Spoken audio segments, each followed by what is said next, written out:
بسم الله الرحمن الرحیم. سلام دوستان عزیز، من میخوام دوخت یه دامن شلواری رو بدون الگو به شما آموزش بدم.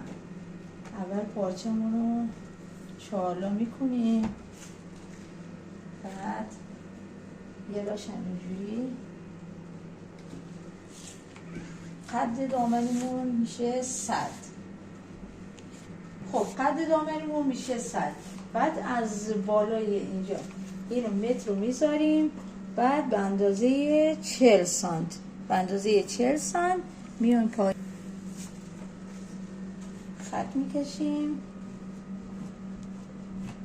حالا من خودکار بیارم، فکر کنم بهتر مشخص. دوستان عزیز، من خودکار آوردم، گفتم شاید مثلا بهتر باشه که مشخص بشه. 40 سانت میایم پایین، 40 سانت میایم پایین. اینجا یه خط میکشیم به اندازه 40 سانت، بعد 2 سانت هم بالا خط میکشیم، بعد اینو از بالا میاریم تا اینجا که خط کشیدیم قشنگ. اینو از بالا قشنگ میایم خط میکشیم، میایم تا اینجا که خط کشیدیم که میشه فاق شلوارمون. یه حالت هلالی میدیم بهش، بعد از اینجا اندازه نیم سانت، اندازه 1 سانت هم باشه خوبه. 1 سانت قشنگ میایم تا پایین. میخوایم دم شلوارمون گشادتر باشه، همون 1 سانت. اول میایم فاق شلوارمون رو میچینیم. فاق شلوار که گفتیم حالت هلالیه، قشنگ روی همون خطمون به حالت هلالی برش میزنیم، بعد میمونه از پایین دمپاچه شلوارمون اندازه 1 سانتی که گفتیم میچینیم، قشنگ میریم به بالا. این شد یه دامن شلواری. حالا بریم برای دوختن. این بود همون فاق شلوارمون که اونجا بهتون نشون دادم. این فاق شلواره. قشنگ اول فاق شلوارمون رو دوخت میزنیم،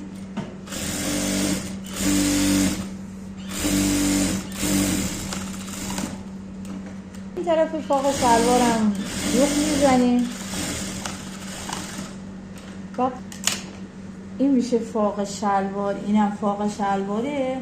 اینا رو میریم قشنگ سردوز میکنیم. این طرف هم سردوز میکنیم، بعد دمپا هم سردوز میکنیم. کلا دامن شلواری رو سردوز میکنیم، بعد میایم بدوزیم.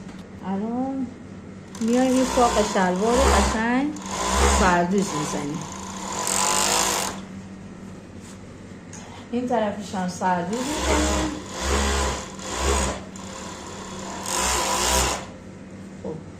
میایم دمپای شلوارم سردوز میزنیم.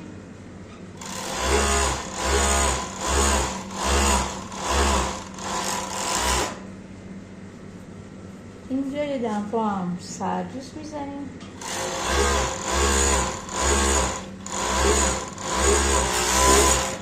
بعد میایم کل دامن شلواری رو سردوز بزنیم. این دمپای شلوار رو اینجا با هم مساوی میکنیم، بعد قشنگ اینو کل دامن رو سردوز میکنیم.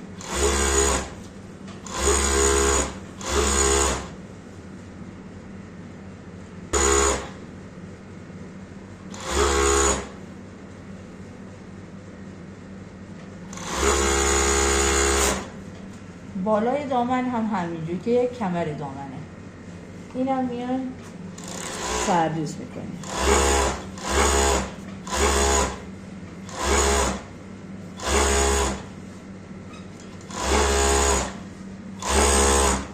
دور رو سردوز میکنیم. اول میایم که همین کل دامن شلواری رو دور تا دور دوخت میزنیم. با فاق و اینا رو همه با هم دوخت میزنیم.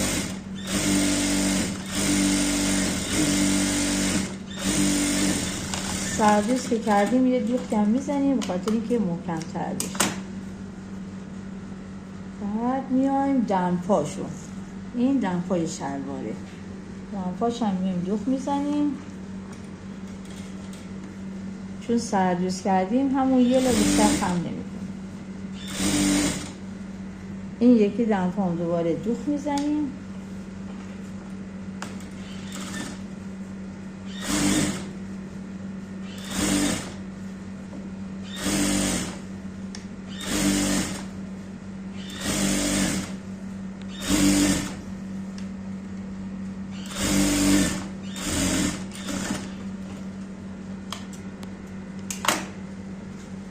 دامن رو از حالت چپی در میاریم، راستیش میکنیم، اینجوری راستیش میکنیم. حالا میمونه نوبت کش کمر. کش کمر اندازش رو 60 سانت میگیریم، 60 سانت اینو خمش میکنیم. بعد دو طرفش رو دوخت میزنیم.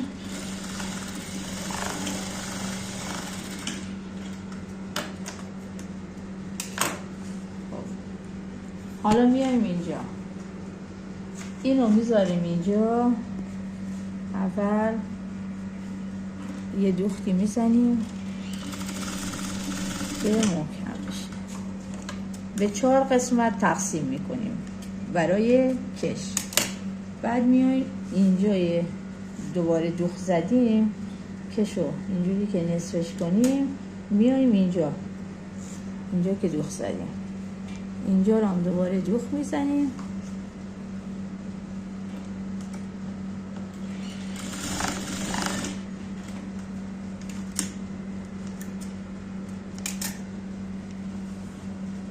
گفتیم اینو به 4 قسمت تقسیم میکنیم. دوباره این دو جا هست که جای دوخت بودن دوخت کردیم، دوباره این کشمون رو نصف میکنیم. میایم اینجا یه دامنه، دوباره یه دوخت میزنیم.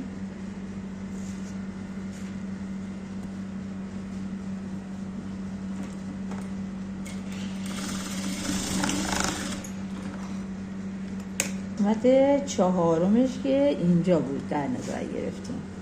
حالا شما میتونید مثلا با خودکاری چیزی علامت بزنید که قشنگ مشخص بشه. قسمت تقسیم کردیم. شما اگه میخوایی که مثلا مشخص بشه بهتر، این 4 قسمت رو که تقسیم کردی با خودکار علامت میزنی که قشنگ مشخص بشه. خب بعد میایم اینجوری برش میگردونیم روی دامن شلواریمون. قشنگ که بکشیم، این چون 4 قسمت تقسیم کردیم خودش قشنگ برمیگرده.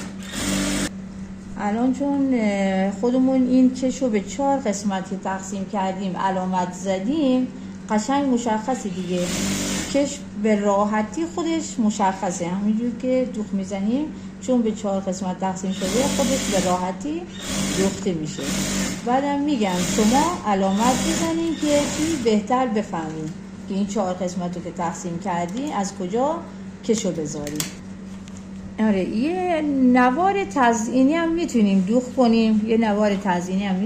کنیم، برای جلوی دامن شلواری که یکم شیک‌تر بشه. حالا به هر اندازه‌ای که خودتون دوست دارید.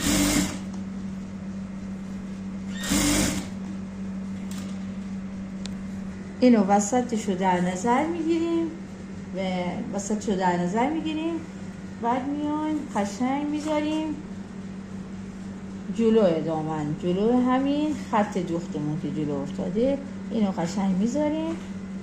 بعد یه دوخت میزنیم، یه دوخته برگشت که محکم بشه. اینم شده از دامن شلواریمون.